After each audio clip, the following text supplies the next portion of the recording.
열왕기하 9장 27절에서 37절까지 말씀을 살펴보도록 하겠습니다. 아합 가문과 결혼으로 맺어진 유다왕 아하시아의 죽음과 예후의 반역을 통한 이세벨의 죽음을 기록하므로 아합 가문에 대한 하나님의 심판 예언이 성취됩니다. 27절에서 29절은 아하시아의 죽음입니다.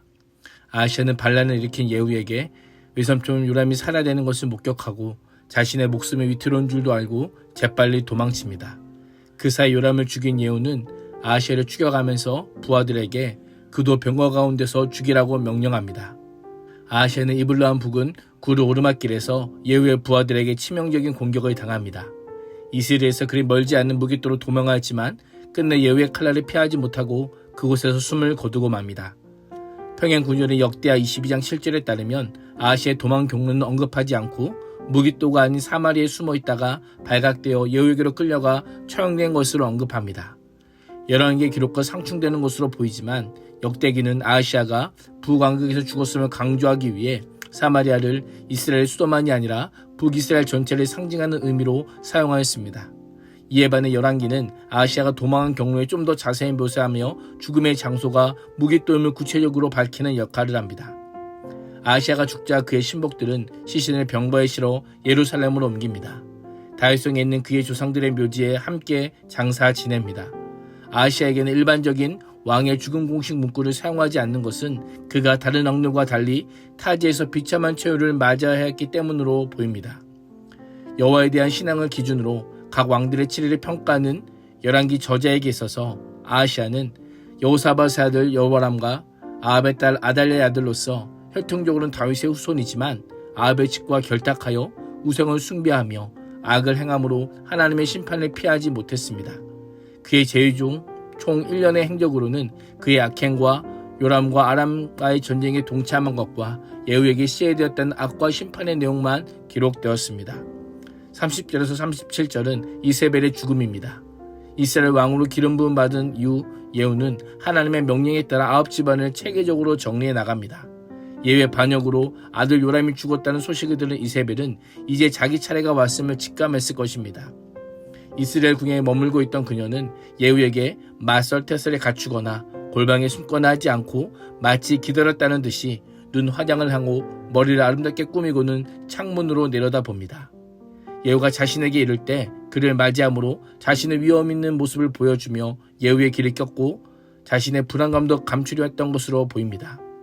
왕궁문으로 들어오는 예후를 내려다보며 이세벨은 주인을 죽인 너 시므리여 평안하냐라고 외치며 끝까지 왕후의 위엄을 보여주고 싶어합니다.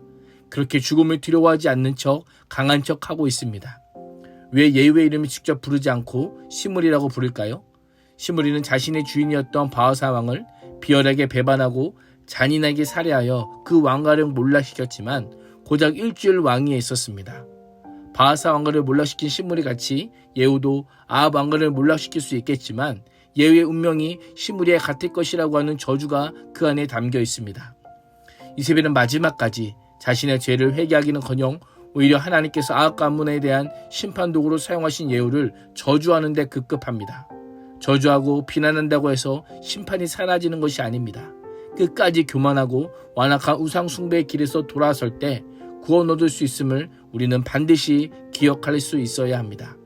이세벨의 평안하냐라는 것은 아합 정권을 무너뜨린다고 해서 평안이 오겠느냐라고 하는 반문이요, 앞으로 자신의 도움이 필요할 것이라고 하는 암시입니다.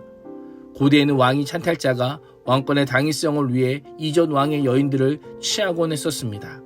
이세벨은 예후의 반역과 왕권을 폄하하는 동시에 몸 단장을 하여 예후의 견고한 왕권을 위해 태후의 지위와 권세를 가진 자신과 결탁하라는 간접적인 회유의 메시지를 던지고 있는 것입니다. 그러나 예후는 이세벨의 도발적인 제안과 거센 비난의 외침 앞에 대꾸조차 하지 않습니다. 오직 아합의 집을 멸절하는 하나님의 명령을 묵묵히 수행합니다. 예후는 얼굴을 들어 창문을 쳐다보며 나의 편이 될 사람은 누구냐? 누가 내 편이냐라고 소리치며 자신의 명령을 따를 자를 찾습니다. 그러자 두세 명의 내시가 창문 밖으로 얼굴을 내비칩니다. 예후는 그들에게 이세벨을 내던지라고 명령합니다.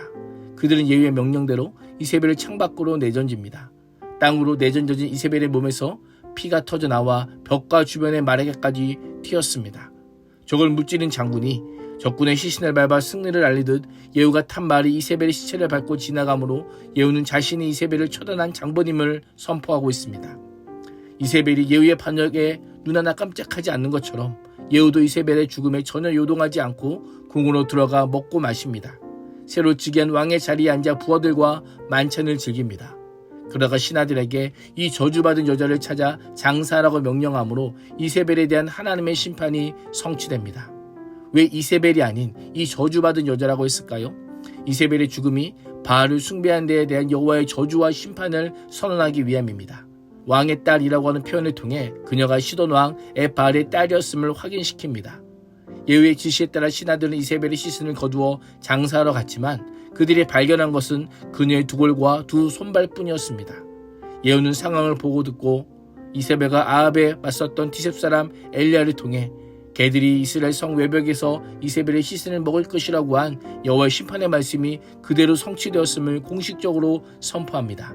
덧붙여 이세벨의 시체가 이스라엘 소유지에서 똥같이 나둥글게 되어 사람들이 보고도 이것이 이세벨의 시신이라고 부를 사람이 아무도 없을 것이다 라고 선언합니다.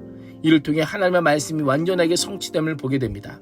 때로는 내가 기대하고 생각한 것보다 더 긴 시간이 흐를지라도 하나님의 말씀은 하나도 땅에 떨어지지 않고 모두 성취됨을 기억하며 오늘도 하나님을 경외하는 것만이 유일한 살길임을 다시 한번 깊게 새길 수 있기를 주님의 이름으로 축복합니다. 기도하겠습니다. 하나님, 하나님의 말씀의 완전한 성취로 이루어진 악인들의 최후를 교훈 삼아 악한 길이 아닌 영생으로 인도하는 구원의 길, 십자가의 길, 예수 그리스도의 길로 따르게 하여 주옵소서. 예수님의 이름으로 기도합니다. 아멘.